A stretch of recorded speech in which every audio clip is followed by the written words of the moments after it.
1000 രൂപയുടെ 18 മാസ തവണകളും സ്കീം 2-ൽ 2000 രൂപയുടെ 15 മാസ തവണകളുമാണുള്ളത്. ഓരോ മാസവും നറുക്കെടുപ്പ്. വിജയികൾ തുടർന്ന് പണമടയ്ക്കേണ്ടതില്ല.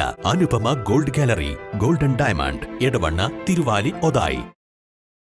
ഓടക്കായം ആദിവാസി മേഖലകളിലെ വഴിത്താരകളിൽ കാട്ടാനഭീതിയുടെ തീരാത്ത ചൂര നിലനിൽക്കുകയാണ്.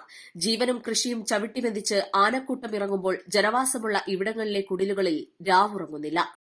പ്രതികൂല കാലാവസ്ഥയോടും മണ്ണിനോടും പടവെട്ടി വിയർപ്പിൽ വിളയിക്കുന്ന അന്നത്തിലേക്ക് കരിവീരന്മാർ ഇറങ്ങുമ്പോൾ ഗ്രാമം കണ്ണടയ്ക്കുന്നതെങ്ങനെയാണ്? കണ്ണിലും കണ്ണായി കാക്കുന്ന ഉറ്റവരുടെ ജീവനിലേക്ക് തുമ്പിക്കൈ നീളുമ്പോൾ ഭീതിയുടെ ഇരുട്ട് അവരെ മൂടാതിരിക്കുന്നതെങ്ങനെ? മലയോര മേഖലകളിലെ ആനപ്പേടിക്ക് പതിറ്റാണ്ടുകളുടെ പഴക്കമുണ്ടെങ്കിലും അടുത്ത കാലത്തുണ്ടായ നിരന്തര ആക്രമണങ്ങൾ പ്രദേശത്തെ സ്ത്രീകളെയും കുട്ടികളെയും ഉൾപ്പെടെ പേടിപ്പെടുത്തുകയാണ്. രാത്രിയുടെ അന്ത്യയാമങ്ങളിൽ നിലാവെളിച്ചത്തിൽ കരിവീരന്മാരുടെ കൊലവിളി മുഴങ്ങിക്കേൾക്കുകയാണ്. കഴിഞ്ഞ 2 കൊല്ല കാലയളവിൽ മേഖലയിൽ 2 ആദിവാസി ജീവനുകളാണ് കരിവീരന്റെ കാൽച്ചുവട്ടിൽ പൊലിഞ്ഞുപോയത്.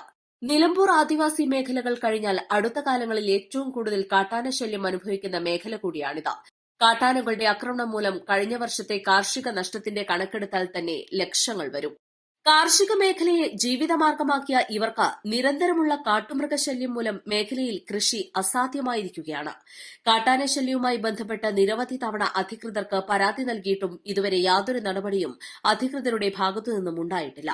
അതിനുദാഹരണമാണ് വ്യാഴാഴ്ച പുലർച്ചെ ഓടക്കയം കൂരങ്കൽ സണ്ണിയുടെ വീട്ടുമുറ്റത്തെ കിണറ്റിൽ വീണ കൊമ്പനും.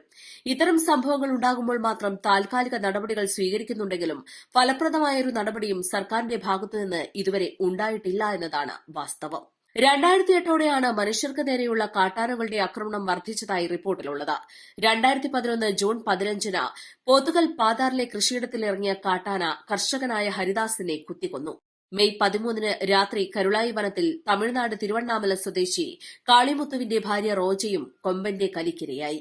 കരുളായി വനത്തിലെ മുളങ്കൂപ്പിൽ ജോലിക്ക് വന്ന യുവതി ഭർത്താവിനൊപ്പം നെടുങ്കയത്ത് നിന്ന് 8 കിലോമീറ്റർ അകലെയുള്ള മാഞ്ചേരിയിലെ താമസ സ്ഥലത്തേക്ക് പോകുന്നതിനിടെയാണ് ആക്രമണമുണ്ടായത്. 2009 ഡിസംബർ 1-നാണ് പോത്തുകല്ല് ഫോറസ്റ്റ് സ്റ്റേഷനിലെ ഗാർഡ് തിരൂരങ്ങാടി AR നഗറിലെ വാരിയങ്ങാട്ടിൽ സുധീർ ബീഫ് സന്ദർശനത്തിനിടെ കാട്ടാനയുടെ കുത്തേറ്റ് മരിച്ചത്. മുണ്ടേരി തണ്ടൻകല്ല് കോളനിയിലെ ലാലു മഞ്ജു ദമ്പതികളുടെ 11 മാസം പ്രായമുള്ള കുഞ്ഞും കാട്ടാനയുടെ കലിയിൽ ജീവൻ നഷ്ടപ്പെട്ടവരുടെ പട്ടികയിൽ വരും. East live, Areekode.